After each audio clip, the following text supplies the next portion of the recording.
Well, hello, 1981 Commuter Car. The Commuter Car started as Vanguard Sebring in the mid-70s during the fuel crisis in Sebring, Florida.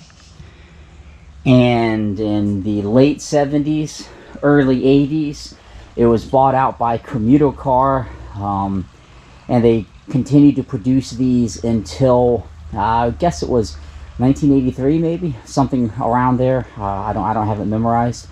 And the Commuter Car was, or the Commuter Car brand, the Sebring-Vanguard electric car brand of the 70s and 80s, was the #1 produced electric vehicle in North America, meaning it was, produced in North America up until the Tesla Model S, I believe, in 2014 or something.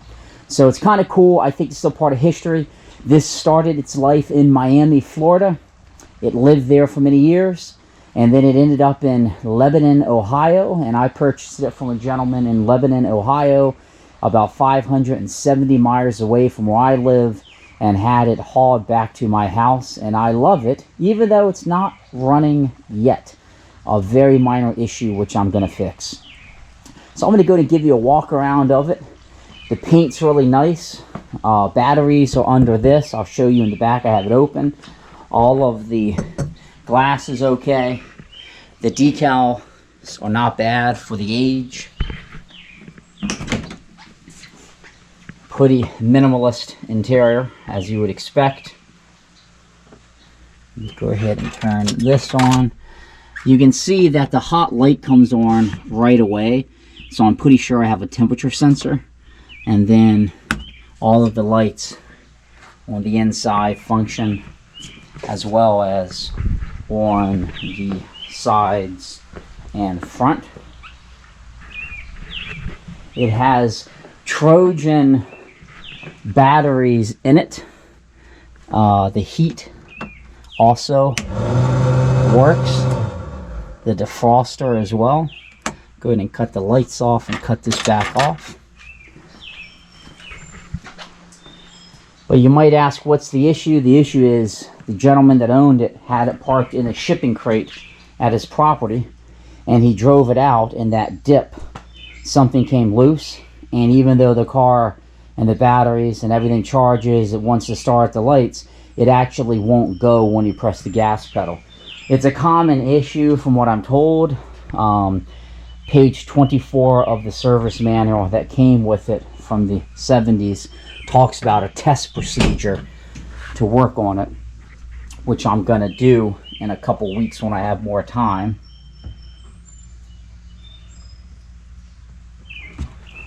And I'll show you what I mean. I turn the key on. The brake light is off.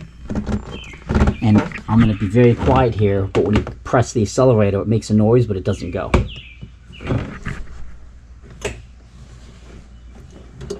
So it makes that single click, but it does not go.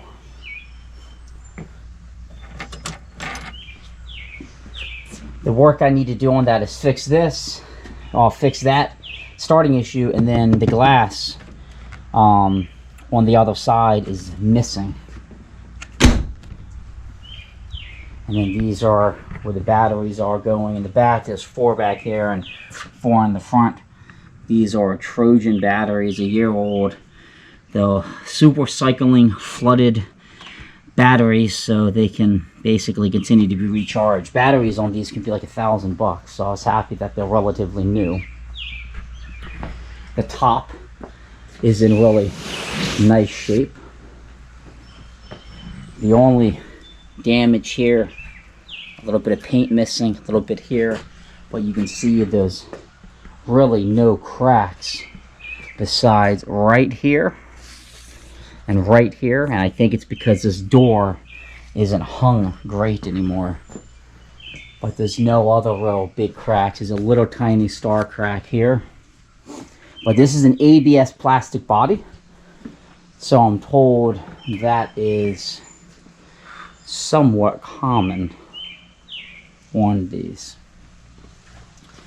So again, my starting issue is you have it charged up. It's in forward. You push the gas, but she doesn't go. And it doesn't go in reverse either. And then that's in neutral. And then let me go ahead and show you under the seat. So the seat just pops out. You have this supposedly brings heat in, or I guess away, or fresh air in. You have the motor down there. I think my issue is going to be potentially whatever the heck is happening down there. This is an upgraded, newer charger, and it works. So what I'm going to do is just make sure everything gets a completely full charge. And then I'm going to diagnose on page 28 of the service manual what you're supposed to do in this case, and see if it's not a loose wire or something burnt up. Because my hope is I'll be able to get this little guy out to some car shows in the near future.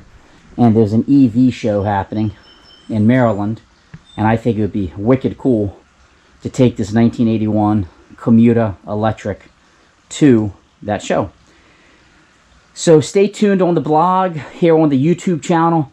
I love microcars a lot, about as much as I love Land Rovers. I have a small Fiat over here, and then I have that Japanese mini truck, and now I got this guy. So I think my passion in my car collection clearly is really big 4x4 Land Rovers and really, really small, quirky microcars. And I can foresee myself buying as many good commuter cars as I can find, because I think this is just something so odd, and some would call ugly, but I think it's really eclectic, and it's going to be something in 10 years people are going to be like, wow, no idea. Everybody I've shown this to so far that's came by my house has never even heard of it. So check out my blog, jams.net, jamz.net. I just have it on these wheel dollies right now so I can move it around the garage. And stay up to date on the progress of this 1981 commuter car. Thanks for tuning in.